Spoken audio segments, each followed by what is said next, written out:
show, maybe introduce yourself, say that someone who doesn't know you. Yo, big data munu, Aljamin and simple.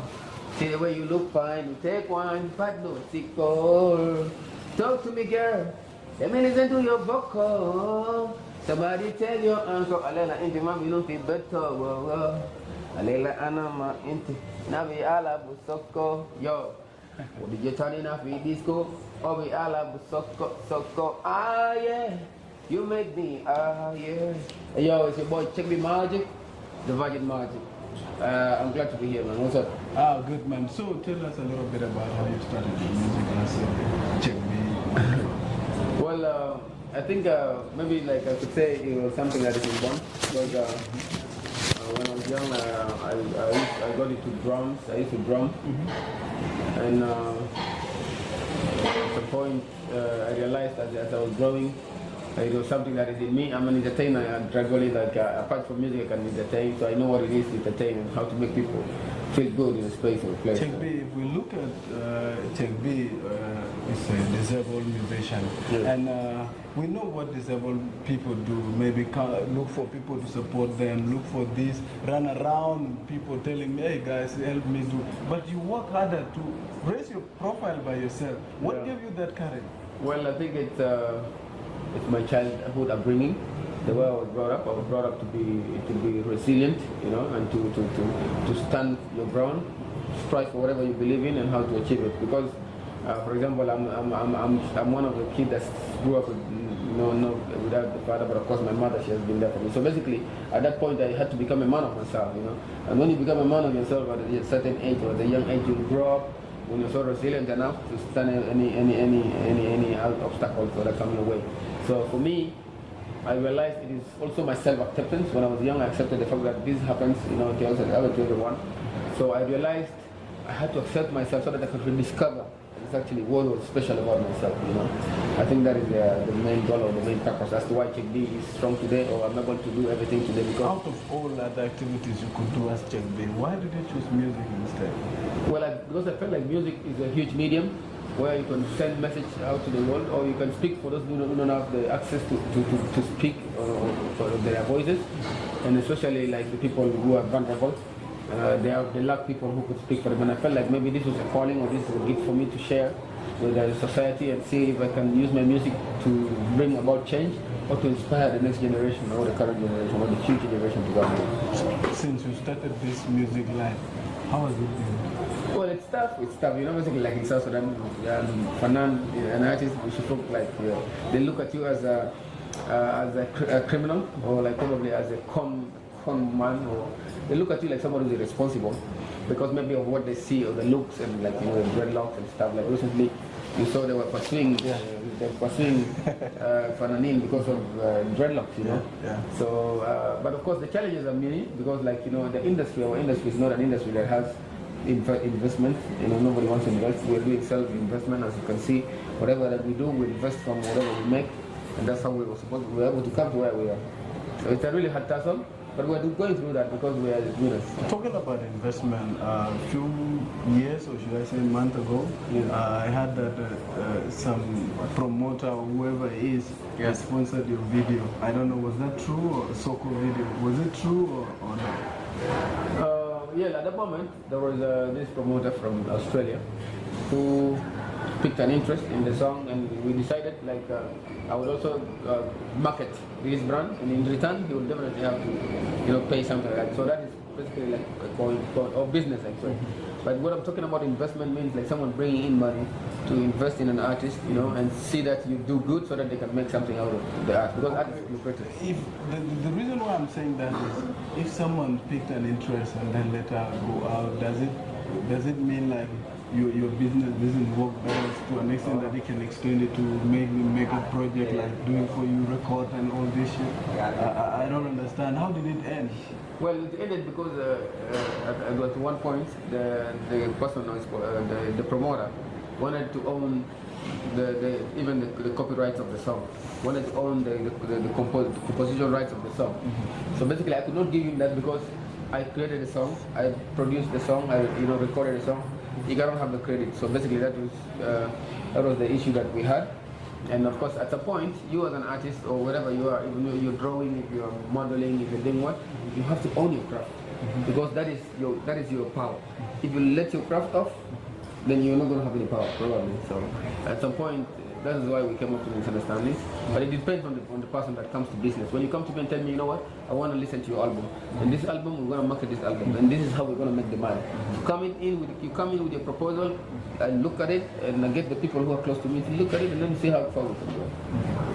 But most of people say, even if you want to support South Sudanese artists, they always look at the money point of view. They don't want to see this that you're bringing in an opportunity that would actually blow later and become a good thing, but they just actually say, if you don't give me this money, I'm not going to. Well, it depends on the artist, not all artists, because it depends on how you want to invest into the artist. For example, if you tell me, bro, I'm going to invest in you for a period of time, and I want you to be patient with me, okay? That first of all, we have to come to an understanding of the contract and say, yeah, we're going to invest. This is going to be a percentage for the promoter and the business. And the artist goes with that, you understand? In that time span, when we are able not to make anything, the artist should agree and understand that there is no money being made, you know, and we are struggling, you understand? It's a common understanding between the two people working. I don't say it's all artists, because some people have the fear and maybe the bad experiences, but they are not all artists are like that. You know? Okay, let's go back to music. You're lost. I'm back. You're lost. I'm back. You're back with what? It's not about check this back to Juba or something, and then you're back. I'm back with a hit song. Today, today I premiered a new song on iRadio. It's called Jozana. It's this is a festive, this is a period of love, Valentine's and stuff. So this is a nice vibe. Trust me, bro. You go to my channel and you go subscribe and then listen to this new song, because this is sweet music. And this is a different vibe from the music I make, you know. What is this Joza all about? Like, it's about hope, giving hope to the person that loves you. For example, when you're in a relationship, you may feel like the other person is not 100% into it, or maybe you feel like there's so many circumstances that come in, but of course, like I'm telling the person that the one I love, I'm still like, Salah with hope of the time. I'm not going to sit there. I'm going to be there for you. It's like a promise, you know. Yeah, so, yeah, it's been a long time, and then all of a sudden you're back with love song. Yes. Why love song? Because why didn't you first explain to your audience what happened? No, listen to me. You say I'm back and I was like this and this. You give us a song of like a message song, like something that will make us feel like check this back. But the reason why it was done is this, and we need our support in this and this way. But you're back with Zoja. Maybe others are not interested in love. No, listen. This song is not always Zoja. It is love, like I said. Yeah. It is love, and love culminates to that. But yeah, you can basically before that, nowhere and with the love song. And we don't know, check, they have been out of the market for so long. But the difference is, I as well brought this because I feel like I need to be loved. You know, maybe the reason why I was not there is because I didn't feel the love. You get me? So basically I brought this to show, to see if, you know, I can be loved or if I'm loved. You know? So the program is like, it's not about hitting like getting into the bangers, because if I release 3 songs in one day, it's impossible. Some artists are not going to get a chance to have their songs played or listened to. Talking about that, we had that a few months ago, or is it almost a year now? You were offered a contract by a record contract or a sponsorship by Global Boys, Numbed Maran, Mr. Norris, and then it didn't end well. What happened?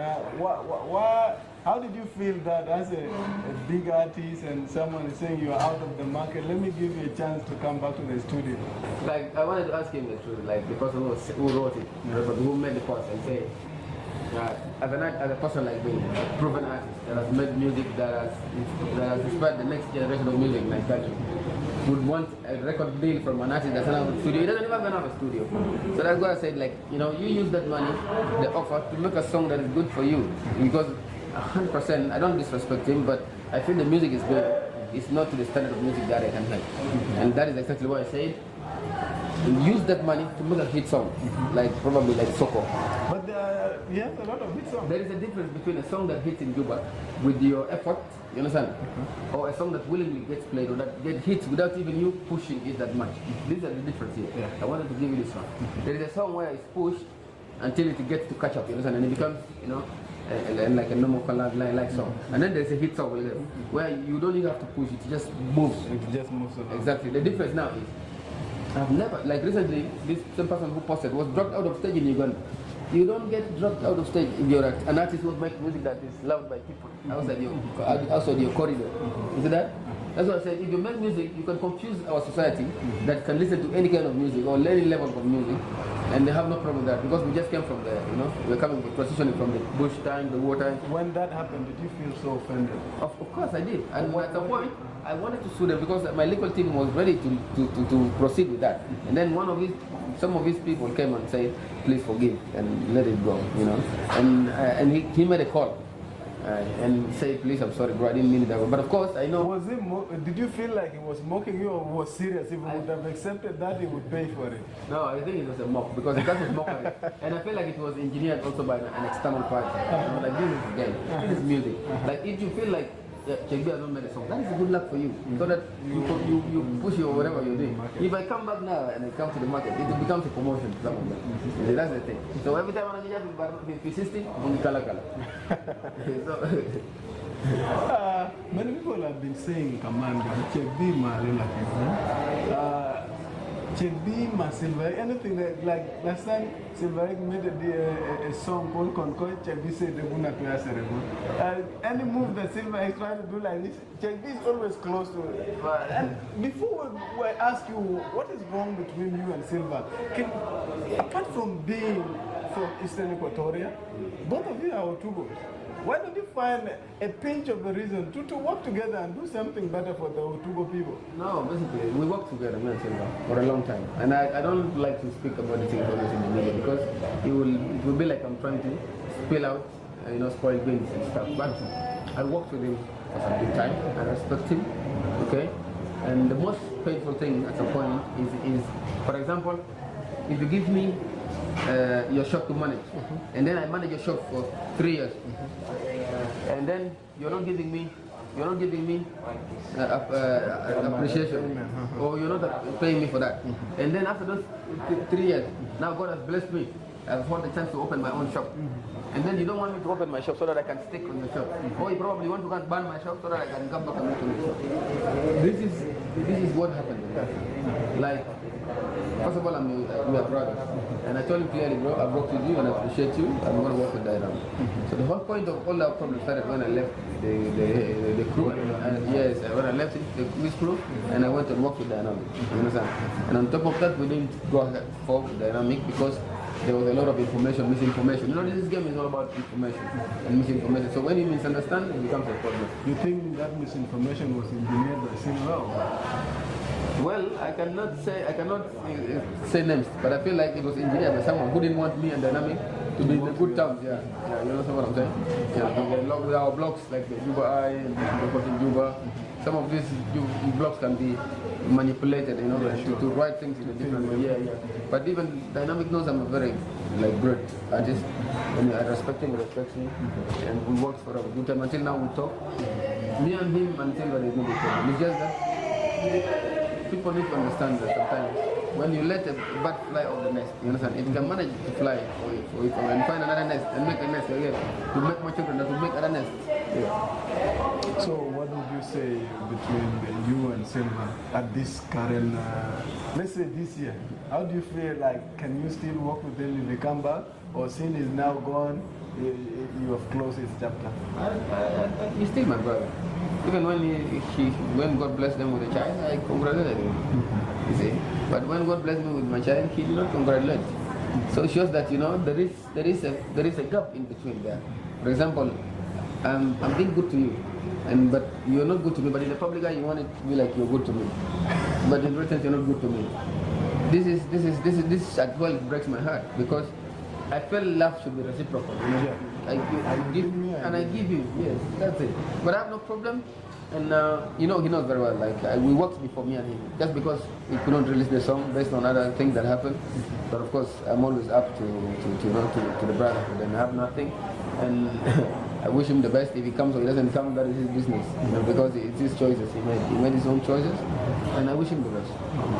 So now, tell us about your coming back. you have come back with a love song. Is it like that, or what the hell is coming? Bro, I'm telling you, fire is coming. I feel like the new style of music that I'm trying to do is going to be like a cornerstone to the music that is produced through the country right now. We're producing a lot of music that sounds like Uganda, Tanzania, Kenya. I want to come up with something new. That's why we're in this game. We have to be procreative, you see. And I released Yeye. You see, the Yeye song is another international standard kind of song, but maybe it's hard for people from within to understand it. But it's a new vibe that has Lutuko mixed with Arabic and English. That's my style of music that I'm trying to do right now. Yeah. So what are we expecting? So expect something great. I released today I released Joga, which is a love song. It is about promising your loved ones or giving back love to those who love you. Is it from an album or just a single song just like that? I just released that as a solo of the album. My new album is called Unstoppable. Yeah. Is it yet to come, or It's yet to come because I have so many songs lined. I have another song with Kamba we did a few days ago, and that will come straight after. Yeah. I just released this to cover the February. It's a period of love. And then when March comes in, we'll usher in new vibes, new songs. If you look at South Sudan music currently, how do you look? It's dope, trust me. I like it. It's gonna. There's some few artists that you can shout out because they have made South Sudan music. Yeah. I give a shout out to John Strop.